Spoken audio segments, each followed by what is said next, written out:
I'm John from Expert Boxing. Right now I'm going to talk to you guys about the usefulness of a jab. This is something I get a lot of comments on my channel from obviously what I think are a bunch of beginners or people who never fought in their lives, a bunch of martial artists and guys that don't know what they're talking about. They read Jack Dempsey's championship fighting book, and then now they're leaving comments saying that, oh, you don't need a jab because jabs are so weak, they don't have enough power, they don't do every shot you throw should be a hard knockout punch or it's a useless punch, blah blah blah. So I'm going to break down the logic behind that because I think some people are genuinely curious to know. First off, you go to any boxing gym, you talk to any coach, you talk to any world champion or even average amateur boxer, not a single person out there is going to tell you you don't need a jab. You need a jab. Even if you think that you don't need a jab to win a championship, you need to have a jab. Okay? You need to have a threat of a jab to even go without the jab. So we'll start there. So first off, the whole idea, the mentality that every shot you throw has to be a hard knockout punch or else it's a wasted punch. I'm going to put it to you this way. You know, boxing at the lowest levels is a street fight, okay? At the lowest levels is a street fight.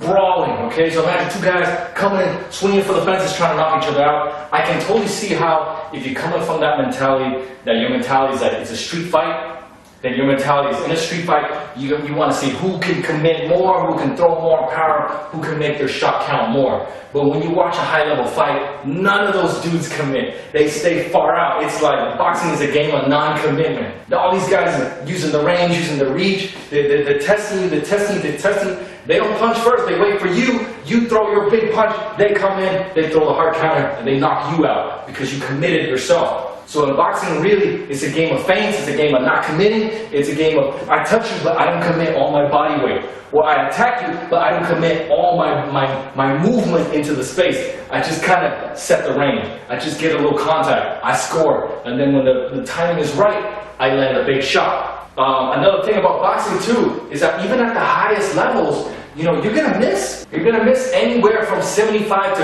50% of your punches. So if you're throwing every shot as a knockout punch, guess what that leaves you? You're going to be tired, you're going to be swinging yourself off balance, you leave yourself vulnerable. So you need lighter punches to allow you to just, to allow you to miss without overcommitting. Sometimes you don't know that your opponent's going to be there. So you have to test. You don't really know. I'm not going to just walk all the way in thinking he's going to be there for my number one, 100% hardest knockout punch. I can't. I have to test it. This is the only way. Boom, bash. So for all the guys that are thinking you don't need a light shot, I think you need to learn how to fight. You need to go to the gym and see for yourself. What guys do. There's a lot of a chess match. They move around, they touch, they move around. Okay, you look at some of the best boxers in history. You look at Muhammad Ali, he got a jab. Larry Holmes got a jab. Lennox Lewis got a jab. Even the biggest knockout punchers, they still have a pretty good jab. Triple G, huge knockout puncher. What else does he have? He also has a big jab. Okay. Now, how much power should you have? Think about it this way, because people out there, they're so one-dimensional. They think like either, they're all in or nothing, right? They think either you have this super incredible, super hard jab, which for me, if you're twisting and rotating, pivoting, it is a left cross. It's not a jab. So they think either you have this super power knockout jab or you have crappy little light jabs. And that's not the way to think. The way to think is you need to have a little bit of everything. If you're a tall guy and you're trying to keep a short fighter away, you don't commit yourself to that jab. Why? You commit yourself to that jab, he throws a huge overhand right over the top, and I'll tell you this, no matter how hard your jab is, it will not be stronger than his big overhand right. So it's dumb to put yourself in a position to trade for it, right? You're a tall guy, just touch him, keep him away, keep him away, keep him away, keep him away. So it's a weapon for you to use. Or other times you see that this guy's vulnerable to your jab. Every jab you throw lands, okay, I step to him, and I fire straight down the line and I hurt him.